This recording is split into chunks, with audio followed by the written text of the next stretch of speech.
أعوذ بالله من الشيطان الرجيم. بسم الله الرحمن الرحيم. قل إن صلاتي ونسكي ومحياي ومماتي لله رب العالمين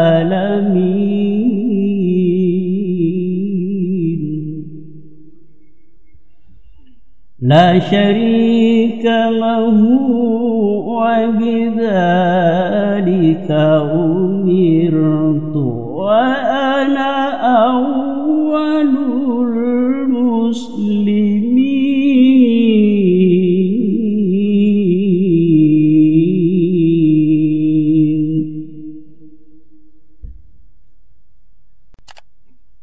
Alhamdulillah wa syukurillah. Dalam kesempatan ini kita berjumpa kembali dalam channel Hijaz Studio. Para pemirsa dan netizen, adapun yang kita mau bahas pada kesempatan ini yaitu menyangkut tata cara mengisyaratkan telunjuk ketika duduk tahiyat dalam sholat.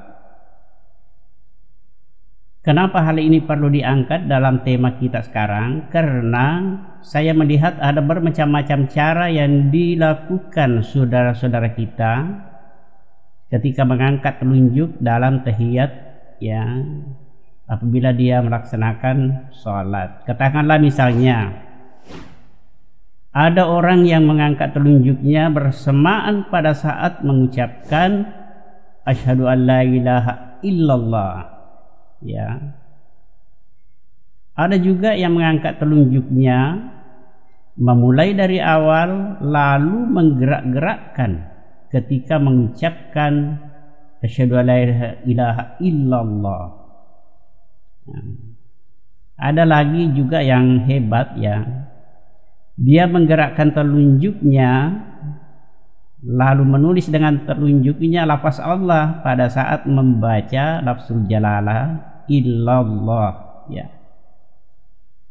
Nah pemirsa, dari sekian cara yang dilakukan oleh sesama kita umat Islam, tentu dalam hal ini kita tidak bisa terlalu mengklaim keyakinan mereka, apalagi mengatakan bahwa ini salah, ini benar dan sebagainya. Akan tetapi yang menjadi kewajiban, keharusan bagi kita tidak lain hanyalah untuk menyampaikan dalil-dalil yang sahih serta penjelasan oleh para ulama ahli yang berkaitan dengan hal ini. Pemirsa rahimahullah, pertama mari kita memperhatikan sebuah hadis yang bersumber dari Wa'il bin Hujr, ya, karena hadis ini agak panjang jadi saya mengambil sebagian yang berkaitan dengan tema pada saat ini. Bunyinya begini: An Wa'il bin Hujr annahu qala fi sifati Rasulillah sallallahu alaihi wasallam, ya. Dia mengatakan begini: summa qabada sintaini min asabihi wa khallaka khalqatan. Kemudian katanya ia menggenggam kedua jari-jarinya dan dijadikan satu lingkaran, ya. Summa rafa'a usbuhu, kemudian mengangkat jari telunjuknya. Fara'aituhu yuharrikuha yada'u biha, lalu saya melihat ia menggerakkannya dan berdoa dengannya. Jadi ketika Wa'il bin Hujr melihat, lalu ia menceritakan fara'aituhu yuharrikuha yada'u biha, aku melihat sambil menggerakkan dan berdoa dengannya. Ini dipahami bahwa pada saat Nabi Shallallahu Alaihi Wasallam membaca doa atau tahiyat, saat itulah bersamaan mengangkat telunjuknya. Jadi hadis ini menerangkan tentang soal waktu isyarat. Ya, jadi sudah terjawab tadi nomor 1. Nah, sekarang kita lihat bagaimana cara mengisyaratkan gerakan. di sini ada penjelasan Al-Baihaqi. Kita bacakan lagi. Qala Al-Baihaqi. Jadi Al-Baihaqi menerangkan tentang yuharriku ya. Yahtamilu ayyakuna muradihi bitahrikil isyarati biha. Maksudnya ialah katanya terhimpun menjadi gerakan isyarat dengan jari telunjuknya. La takriru tahrikuha, tidak mengulang-ulangi gerakannya. La takriru tahrikuha ya. Nah, di sini sudah ada gambaran sedikit, cuma belum jelas bagaimana pengertian la takriru, artinya tidak mengulangi gerakan ya. Nah, sekarang kita lanjutkan lagi. Hatta la yu'aridu hadis Ibnu Zubair, sehingga katanya tidak bertentangan dengan hadis Ibnu Zubair ya, yang inda Ahmad, yang diriwayatkan oleh Ahmad, diriwayatkan oleh An-Nasai, Abu Daud, Ibnu Hibban fi sahihihi, dalam kitab sahihnya. Apa kata Ibnu Zubair? Dia mengatakan begini, kana yashiru bisababati wala yuharrikuha. Nabi memberi isyarat dengan jari telunjuknya dan tidak menggerak-gerakkannya ya. Wala yujawiz basarahu isyaratahu, dan pandangannya tidak melampaui isyaratnya. Pemirsa, kita lihat dulu dari uslub bahasa Arab bahwa asal kata bergerak ialah haruka ya. Ketika huruf ra ditasydid maka bunyinya menjadi harraka, artinya menggerakkan.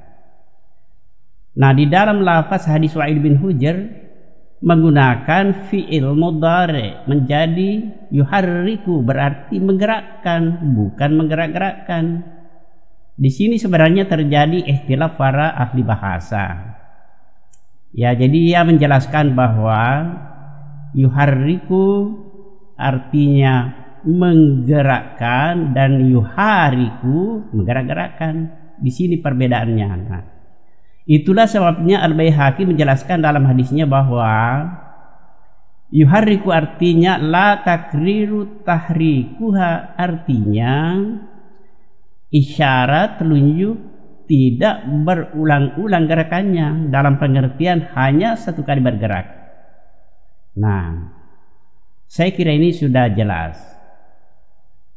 Para pemirsa dimanapun berada, ada catatan di sini yang perlu digarisbawahi agar tidak membingungkan, bahwa pengikut-pengikut Imam Syafi'i, ingat bukan Imam Syafi'i, pengikut-pengikut Imam Syafi'i mengatakan bahwa sebaiknya memberi isyarat telunjuk itu di saat membaca illallah ya, seperti tadi dalam tahiyat.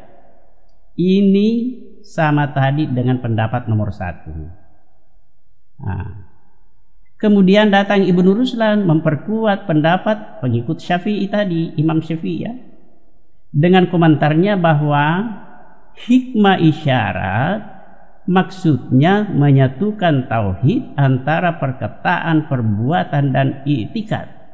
Ini biasanya lahir dari orang-orang tasawuf ya.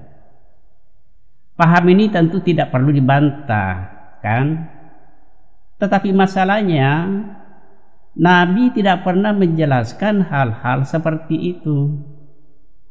Sementara yang kita pahami bahwa berbicara tentang ibadah mahdhah, maka semuanya harus bermuara dari diri Rasulullah sallallahu alaihi wasallam.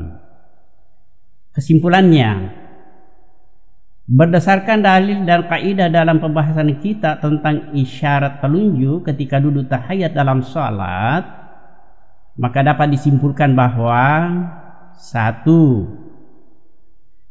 Mengisyaratkan telunjuk ketika duduk tahiyat dimulai pada saat membaca at-tahiyatu sampai akhir. Yang kedua, menggerakkan telunjuk hanya 1 kali gerakan mulai dari awal sampai akhir. Yang ketiga, ketika membaca tahiyat, pandangan tidak melewati atau tidak melampaui isyarat telunjuk. Kemudian yang penting untuk lebih jelasnya baca kitab Nailul Autar juz kedua halaman 283 atau Subulus Salam juz 1 halaman 189. Terima kasih. Allahu a'lam bishawab. Alhamdulillah selesai dengan ringkas. Semoga bermanfaat untuk kita semua. Amin ya rabbal alamin. Jazakallahu khairan katsiran. Nasrun minallahi wa fathun qarib wa basyiril mu'minin. Assalamualaikum warahmatullahi wabarakatuh.